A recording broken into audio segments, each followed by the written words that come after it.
ಆತ್ಮೀಯರೇ ನಮಸ್ಕಾರ. ಹಿಂದೂ ಧರ್ಮೀಯರ ಶಾಲಿವಾಹನ ಶಕೆಯ ಮೊದಲ ಹಬ್ಬ ಯುಗಾದಿ.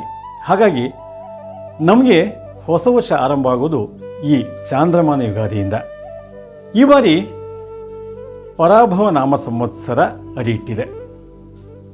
ಬಹಳಷ್ಟು ನಮ್ಮ ಧರ್ಮೀಯರು ಅಂದರೆ ಸಂಪ್ರದಾಯವಾದಿಗಳು ಈ ಪರಾಭವ ನಾಮ ಸಂವತ್ಸರದ ಬಗ್ಗೆ ಮಾತನಾಡ್ತಾ ಇದ್ದಾರೆ. ಅಂದರೆ ಇದೇನಿದು, ಈ ನಾಮ ಸಂವತ್ಸರದ ಹೆಸರು ಪರಾಭವ ಅಂತ ಬಂದಿದೆ. ಪರಾಭವ ಅಂದರೆ ಸೋಲಲ್ವೇ, ಅಂದರೆ ಸ್ವಲ್ಪ ಹಿನ್ನಡೆ ಆಗುತ್ತಲ್ವೇ ಅಂತ ಹೇಳಿ ಯೋಚನೆ ಮಾಡ್ತಾ ಇದ್ದಾರೆ. ಇದ್ರ ಬಗ್ಗೆ ಸಾಕಷ್ಟು ಮಾತು ಕೂಡ ಕೇಳಿಬರ್ತಿದೆ. ಆದರೆ ನಿಜವಾದ ಅರ್ಥದಲ್ಲಿ ಪರಾಭವ ಅಂದರೆ ಸೋಲಲ್ಲ, ಅದು ಒಂದು ರೀತಿಯಲ್ಲಿ ನಮ್ಮೆಲ್ಲರ ಗೆಲುವು ಕೂಡ.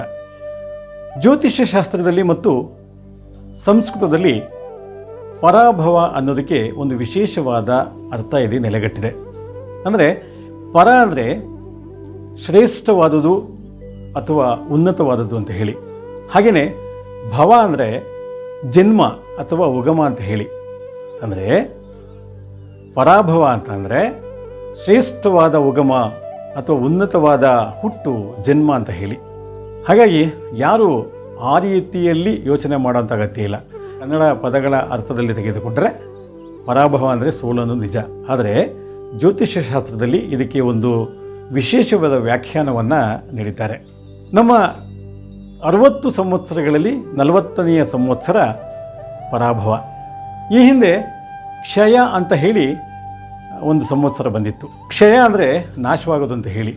ಆದರೆ ನೀವೊಂದು ಗಮನಿಸಿ, ಕ್ಷಯ ಅಂದರೆ ನಾಶವಾಗೋದಲ್ಲ. ಕ್ಷಯನಾಮ ಸಂವತ್ಸರದಲ್ಲಿ ನೀವು ಗಮನಿಸಿ ಅನೇಕ ಒಳ್ಳೆಯ ಘಟನೆಗಳು ನಡೆದವು. ಈ ಯುಗಾದಿಯ ಪರಾಭವ ನಾಮ ಸಂವತ್ಸರ ಕೂಡ ಹೊಸ ಹುಟ್ಟಿಗೆ ನಾಂದಿ ಆಡುತ್ತೆ. ಪರಾಭವ ಅಂತಂದರೆ ನಮ್ಮಲ್ಲಿರುವ ಅಹಂಕಾರವನ್ನು ಹೊಡೆದೋಡಿಸೋದು ಅಂತ ಹೇಳಿ. ನಮ್ಮ ಅಹಂಕಾರವನ್ನು ಬಿಟ್ಟಾಗ, ಅಹಂಕಾರವನ್ನು ಹೊಡೆದೋಡಿಸಿದಾಗ ಮಾತ್ರ ನಮಗೆ ಜ್ಞಾನೋದಯವಾಗುತ್ತೆ. ಹೀಗಾಗಿ ಎಲ್ಲ ಕಡೆಯೂ ಒಳ್ಳೆಯದಾಗುತ್ತೆ. ಈ ಬಾರಿಯ ಪಂಚಾಂಗ ಶ್ರವಣದಲ್ಲಿ ಇದರ ಬಗ್ಗೆ ಸ್ಪಷ್ಟವಾಗಿ ಬರೆದಿದ್ದಾರೆ. ಈ ಪರಾಭವ ನಾಮ ಸಂವತ್ಸರದಲ್ಲಿ ಕೃಷಿಯಾಗಲಿ, ಹಣಕಾಸಿನ ವಿಚಾರವಾಗಲಿ, ಮಳೆ ಬೆಳೆ ವಿಚಾರವಾಗಲಿ ಎಲ್ಲವೂ ಚೆನ್ನಾಗಿ ಆಗುತ್ತೆ, ಒಳ್ಳೆಯ ಅಭಿವೃದ್ಧಿ ಆಗುತ್ತೆ, ಸಾಕಷ್ಟು ಒಳ್ಳೊಳ್ಳೆಯ ಬದಲಾವಣೆಗಳು ನಮ್ಮಲ್ಲಿ ಕಂಡುಬರುತ್ತೆ ಅಂತ ಹೇಳಿದ್ದಾರೆ. ಹೀಗಾಗಿ ಪರಾಭವ ನಾಮ ಸಂವತ್ಸರ ಸೋಲಲ್ಲ, ಅದು ನಮ್ಮೆಲ್ಲರ ಗೆಲುವು. ಸರ್ವಶ್ರೇಷ್ಠವಾದುದು ಮತ್ತು ಉನ್ನತವಾದದ್ದು ಪರ. ಹಾಗೆಯೇ ರೂಪಾಂತರಗೊಳ್ಳೋದು ಅಂದರೆ ಹುಟ್ಟು ಪಡೆಯೋದು, ಉಗಮವಾಗೋದು ಭವ. ಇದೆರಡು ಸೇರಿ ಪರಾಭವ ಅಂತ ಹೇಳಿ ಈ ನಾಮ ಸಂವತ್ಸರ ಬಂದಿದೆ. ಇದರಿಂದ ನಮಗೆಲ್ಲರಿಗೂ ನಿಜವಾಗೂ ಒಳ್ಳೆಯದಾಗುತ್ತೆ. ಪರಾಭವ ನಾಮ ಸಂವತ್ಸರದಲ್ಲಿ ಹೇಳಬೇಕು ಅಂತಂದರೆ ನಿಷ್ಠಾವಂತರಿಗೆ ಮತ್ತು ಕಠಿಣ ಶ್ರಮಗಳಿಗೆ ಇದು ಆಶಾದಾಯಕವಾಗಿದೆ ಅಂತ ಹೇಳಿ. ನಮ್ಮ 60 ನಾಮ ಸಂವತ್ಸರಗಳು ಕೇವಲ ಸಂವತ್ಸರಗಳಲ್ಲ, ಇದು ಆ ವರ್ಷದ ಆಯಾಯ ಅಭಿವೃದ್ಧಿಯ ಸಂಕೇತ ಕೂಡ.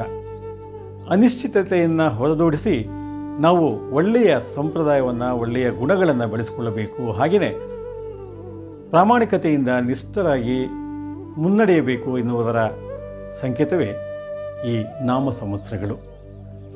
ಇದು ಯಾವುದೇ ಸಂವತ್ಸರ ಗೆಲುವು ಅಲ್ಲ, ಸೋಲು ಅಲ್ಲ. ನಾಮ ಸಂವತ್ಸರಗಳ ಚಕ್ರದಲ್ಲಿ ನಾವು ನೋಡೋದಾದರೆ ಈ 60 ಸಂವತ್ಸರಗಳು ಕೂಡ ಯಾವುದೇ ಸೋಲು ಅಥವಾ ಗೆಲುವನ್ನು ಸೂಚಿಸುವಂಥದ್ದಲ್ಲ. ಇದು ನಿಸರ್ಗದ ಸ್ಥಿತ್ಯಂತರದ ಸಂಕೇತ ಅಂತ ಹೇಳಬಹುದು.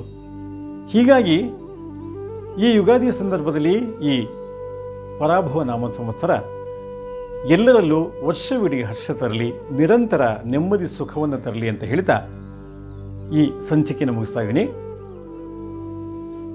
ಈ ಸಂಚಿಕೆಯ ಬಗ್ಗೆ ನಿಮಗೇನಿಸ್ತು ದಯವಿಟ್ಟು ಶೇರ್ ಮಾಡಿ, ಕಮೆಂಟ್ ಮಾಡಿ, ಲೈಕ್ ಮಾಡಿ. ಹಾಗೆಯೇ ನಮ್ಮ ರಾಗಸುದೆ ಯೂಟ್ಯೂಬ್ ವಾಹಿನಿಗೆ ನಿಮ್ಮ ಬೆಂಬಲ ಸದಾ ಇರಲಿ ಅಂತ ಹೇಳ್ತಾ ಈ ಸಂಚಿಕೆಯನ್ನು ಮುಗಿಸ್ತಿದ್ದೀನಿ. ಮತ್ತೊಂದು ವೈವಿಧ್ಯದ ಸಂಚಿಕೆಯೊಂದಿಗೆ ಮುಂದೆ ಬರ್ತೀನಿ. ಅಲ್ಲಿವರೆಗೂ ನಮಸ್ಕಾರ.